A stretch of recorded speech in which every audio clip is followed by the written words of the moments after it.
बड़ा विचित्र बात है अध्यक्ष महोदय, कभी कभी सोचता हूं, कान में कुछ कुछ बातें आती है तो हंसी भी आती है। सबसे अधिक सरस्वती पूजा भारत देश में होता है, सबसे अधिक। लेकिन ब्रिलियंट बच्चे कहां पैदा होते हैं? जापान में। सबसे अधिक सरस्वती पूजा हम लोग करते हैं।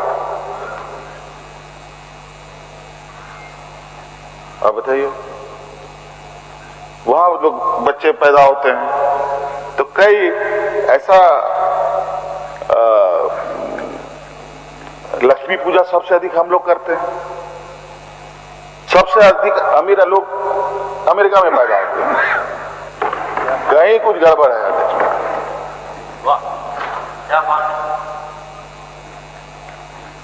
तो कहीं ना कहीं चीजें हम सही तरीके से अगर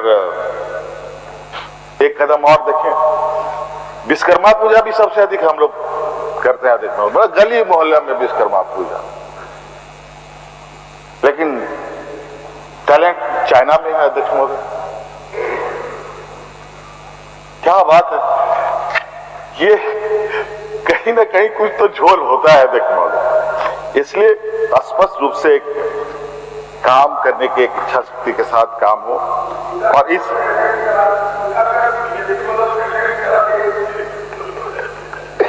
अब यही लोग लगे हुए हैं अध्यक्ष महोदय, ये पूजा करो वो पूजा करो, पढ़ो लिखो मत, डॉक्टर इंजीनियर मत बनो, प्रशासक मत बनो,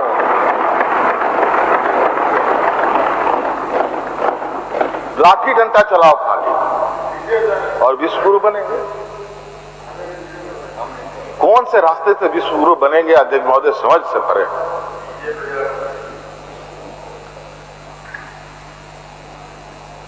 मतलब अभी तो विपक्ष की बात हमने की ही नहीं,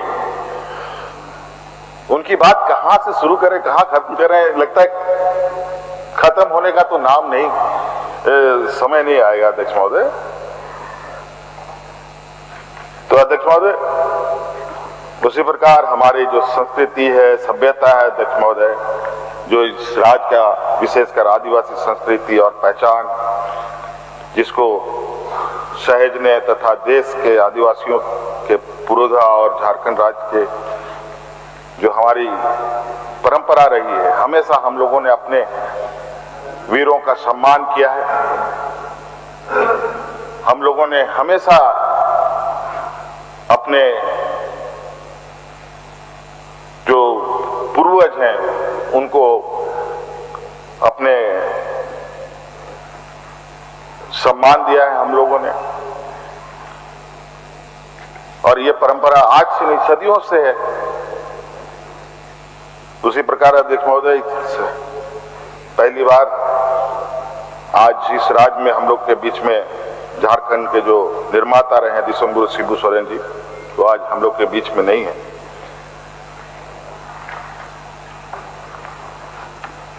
आज इनके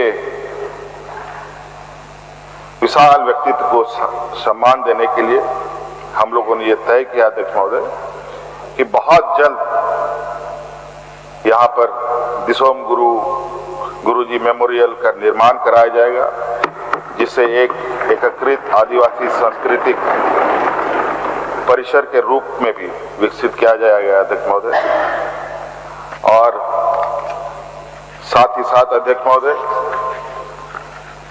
अपने ऐतिहासिक पहचान और आदिवासी विरासत को विश्व स्तर पर ले जाने के लिए राज्य के विभिन्न जिलों में स्थित लगभग 35 मेगालिथ और मोनोलिथ स्थल को तथा साहेबगंज के फॉसिल पार्क को भी विकसित किया जाएगा अध्यक्ष महोदय। अगले 3 वर्षों में हेरिटेज टूरिज्म को अपग्रेड करते हुए यूके सरकार के सहयोग से इन पुरातत्व स्थलों को यूके में स्थित स्टोनहेंज की तर्ज पर यूनेस्को वर्ल्ड हेरिटेज साइट का दर्जा दिलाने का भी प्रयास किया जाएगा अध्यक्ष महोदय। हमारे श्रमिक और प्रवासी जो भाई बहन है झारखंड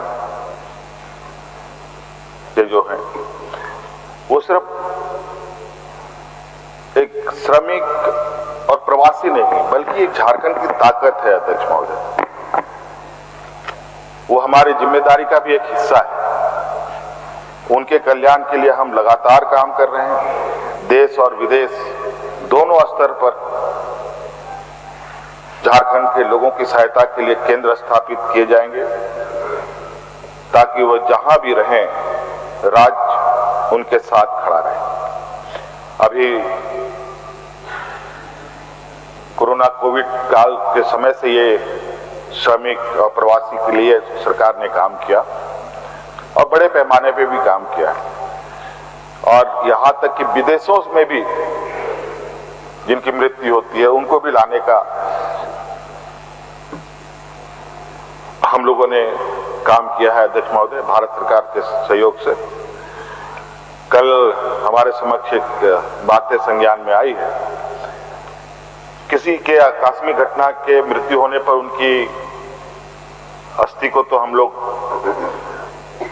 उनके घरों तक पहुंचाने में कामयाब हो जाते हैं, लेकिन शायद मैंने उसको कागजों पे नहीं देखा है, लेकिन हमारे कानों तक में आई है कि जो बाहर लोग सुसाइड कर लेते हैं या डिप्रेशन में कुछ अपने आप को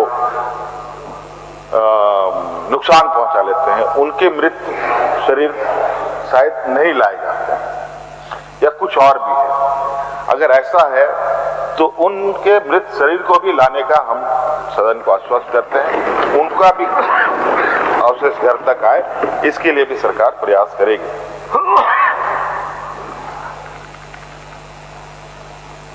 एक और हम श्रम शक्ति की सहायता के लिए नए कदम उठा रहे हैं, तो वहीं हमारे जो केंद्र सरकार है उनके बारे में जो लगातार नई नीतियां आ रही है, ये एक बड़ा ही विचित्र कि केंद्र सरकार के जो मनरेगा से संबंधित जो निर्णय आए हैं उस पर थोड़ा जिक्र करना चाहेंगे अध्यक्ष महोदय। मनरेगा झारखंड के करोड़ों श्रमिकों के जीवन रेखा रही है अध्यक्ष महोदय, और इस पर रेजोल्यूशन भी सदन में आया अध्यक्ष महोदय। देश में सबसे कम मजदूरी झारखंड के मजदूरों को मिल रही थी, तो जब हमने मजदूरी दर बढ़ाने के लिए भी कई बार कोशिश किया, नहीं हुआ, तब उसमें भी हम लोगों ने ऐड ऑन किया। और इसमें जो नए बदलाव आए हैं, निश्चित रूप से ये बहुत गरीब वंचितों के लिए एक बहुत बड़ा एक विपरीत इसका असर पड़ेगा उनके ये पर अध्यक्ष महोदय। फिर वही पलायन, कुपोषण, सामाजिक जिससे हम जूझ रहे थे, फिर हम उसी की ओर आगे बढ़ेंगे और अपनी जिम्मेदारियों का निर्वहन तो केंद्र सरकार कितनी की है अध्यक्ष महोदय। मुझे जहां तक याद है, मुझे हल्का सा कि लगभग मनरेगा में ही 1000 करोड़ रुपए का बकाया भी केंद्र सरकार के पास। सही बात, एक मजदूरी का और दूसरा कंपोनेंट पार्ट, एक 700 या 400 या कुछ ऐसा करके 1000 करोड़ कुल मिलाकर। वो भी पैसा अभी तक आया नहीं है। कुछ एक नया बोझ इन लोगों ने इस तरीके से बनाया कि फिर से अब जहां हम लोग एनीमिया हटाने की बात करते हैं, कुपोषण हटाने की बात करते हैं, हम लोग फिर उन्हीं दलदलों में जाएंगे अध्यक्ष महोदय। ये स्थिति आने वाले में समय में बन रही है अध्यक्ष महोदय। इसलिए आज इस विषय को लेकर के भी सदन गंभीरता से इसको लिया है अध्यक्ष महोदय। इस पर हम लोग क्या कर सकते हैं? श्रमिक कल्याण के लिए झारखंड देश के पहले कॉम्प्रिहेंसिव पॉलिसी